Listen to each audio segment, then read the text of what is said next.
Government college बाड़ी के YouTube channel पर आप सभी का स्वागत है।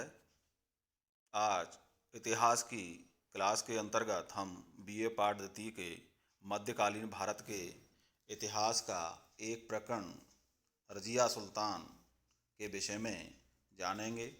रजिया सुल्तान का जीवन परिचय सबसे पहले देखेंगे। नाम रजिया उल दीन या जलालात उद रजिया। पिता का नाम शमसुद्दीन इल्तुमिश। माता का नाम कुतुब बेगम या तुर्कान खातून। जन्म 1705 ईस्वी, बदायूं उत्तर प्रदेश। शासनकाल 10 नवंबर 1236 से 14 अक्टूबर 1240 ईस्वी तक। मृत्यु 25 दिसंबर 1240 ईस्वी, कैथल हरियाणा या टोंक राजस्थान। मकबरा तुर्कमान गेट, चांदनी चौक, दिल्ली या कैथल या टोंक। उत्तराधिकारी मोइजुद्दीन बहराम शाह। रजिया का राजगद्दी पर बैठना। इल्तुमिश की सभी संतानों में रजिया सबसे योग्य थीं। इतना ही नहीं, इल्तुमिश के सभी सैनिक अभियानों में रजिया का महत्वपूर्ण योगदान होता था। इल्तुमिश ने अपने अयोग्य पुत्रों को नकारते हुए रजिया सुल्ताना को अपनी उत्तराधिकारी घोषित किया। 1236 ईस्वी में इल्तुमिश की मृत्यु हो जाने के बाद तुर्का अमीरों ने 1236 ईस्वी में इल्तुमिश की मृत्यु हो जाने के बाद तुर्का अमीरों ने इल्तुमिश के आदेश की अवहेलना करते हुए रजिया के स्थान पर इल्तुमिश के पुत्र रुकनुद्दीन फिरोज को गद्दी पर बैठा दिया। रुकनुद्दीन फिरोज के अत्याचारों के खिलाफ विद्रोह करते हुए रजिया सुल्ताना ने लाल वस्त्र पहनकर दिल्ली की जनता से न्याय की मांग की। वह रुकनुद्दीन फिरोज के खिलाफ विद्रोह में दिल्ली की जनता से सहायता की मांग की। अंत में दिल्ली की जनता तथा सैनिक अधिकारियों की सहायता से 6 नवंबर 1206 ईस्वी को रजिया दिल्ली की गद्दी पर बैठी। रुकनुद्दीन फिरोज को बंदी गृह में डाल दिया गया, जहां उसकी मृत्यु हो गई। अब हम देखेंगे रजिया सुल्ताना की अपने शासनकाल के दौरान क्या क्या उपलब्धियां रहीं। तो सबसे पहले हम चर्चा करते हैं विद्रोहियों का दमन। रजिया सुल्ताना जब राजगद्दी पर बैठी तब उसे बदायूं, मुल्तान, हांसी, लाहौर के सरदारों के प्रतिरोध का सामना करना पड़ा। रजिया का प्रधानमंत्री जुनैदी भी इन विद्रोहियों के साथ था। इनका दमन करने के लिए रजिया सुल्ताना ने कूटनीति का सहारा लिया। विद्रोहियों में फूट डलवाकर इनका दमन किया। हांसी तथा लाहौर के सूबेदारों को बंदी बना लिया और बाद में उनका वध कर दिया गया। प्रधानमंत्री जुनैदी सिरमौर की पहाड़ियों में जा छिपा। बाद में वहीं उसकी मृत्यु हो गई। उपलब्धियों में दूसरा प्रमुख बिंदु आता है, वो है राजपूतों के विरुद्ध सैनिक अभियान। जब इल्तुमिश की मृत्यु हुई तो राजस्थान की रियासतों ने स्वतंत्रता की घोषणा कर दी। राजपूतों ने रणथंभौर के दुर्ग पर हमला कर दिया और उसे घेर लिया। इसके दमन के लिए रजिया ने मलिक हसन गौरी के नेतृत्व में एक शक्तिशाली सेना भेजी, परंतु मलिक हसन गौरी को अपने सैनिक अभियानों में कोई विशेष सफलता नहीं मिली। इसके पश्चात रजिया ने ग्वालियर पर आक्रमण कर एक सेना भेजी, परंतु उसे भी वहां पर असफलता का सामना करना पड़ा। तीसरा बिंदु है करमातियों का दमन। रजिया को 1237 ईस्वी में करमाती लोगों से टक्कर लेनी पड़ी। उन्हें दिल्ली की जामा मस्जिद पर आक्रमण कर दिया। रजिया ने उनके दमन के लिए सेना भेजी, जिसे करमाती लोगों के विरुद्ध विद्रोह को कुचल दिया। सैकड़ों करमाती मौत के घाट उतार दिए गए। अगला बिंदु आता है, वो है मंगोलों के आक्रमण से सुरक्षा।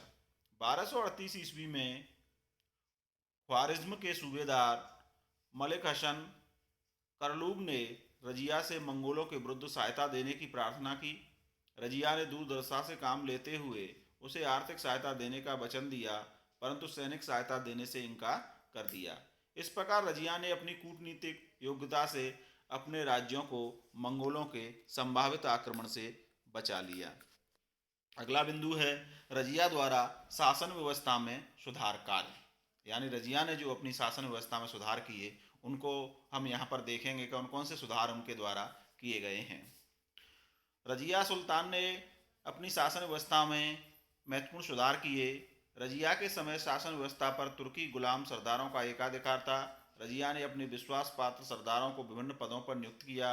एक अबीसिनियाई दास जमालुद्दीन याकूब को अमीर ए आखूर के पद पर नियुक्त किया। इसके अतिरिक्त रजिया ने मुहब्बुद्दीन को वजीर के पद पर तथा मलिक सैफुद्दीन को सेना के अध्यक्ष के पद पर नियुक्त किया। इस प्रकार शासन व्यवस्था में तुर्की सरदारों के प्रभुत्व को तोड़ने का प्रयास किया। सुल्तान की शक्ति और सम्मान में वृद्धि करने के लिए रजिया ने पर्दा त्याग किया। वह मर्दानी वस्त्र पहनकर राज दरबार में जाने लगी। उसने शिकार और घुड़सवारी करना भी प्रारंभ कर दिया। दरबार में वह स्वयं शासन और न्याय के कार्य देखती थी।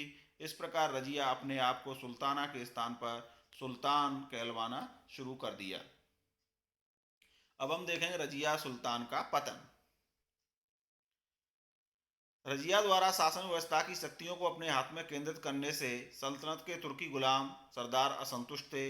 वे रजिया के स्थान पर किसी अन्य व्यक्ति को राजगद्दी पर बिठाना चाहते थे। अतः इन अमीरों ने रजिया के खिलाफ षड्यंत्र रचने शुरू कर दिए। सर्वप्रथम 1240 ईस्वी में लाहौर के सूबेदार कबीर खान ने विद्रोह कर दिया। रजिया ने यह विद्रोह आसानी से कुचल दिया। इसके पश्चात भटिंडा के सूबेदार अल्तुनिया ने भी विद्रोह कर दिया।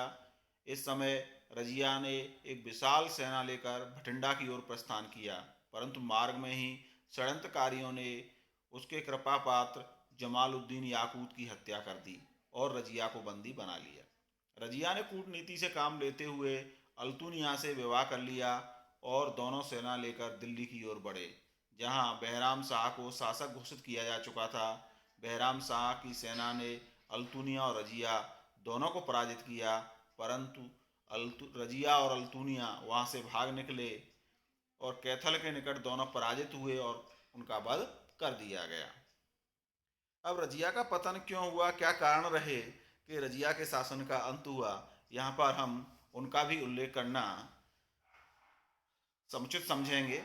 तो सबसे पहला जो पतन का कारण रहा वो ये रहा कि रजिया का महिला होना।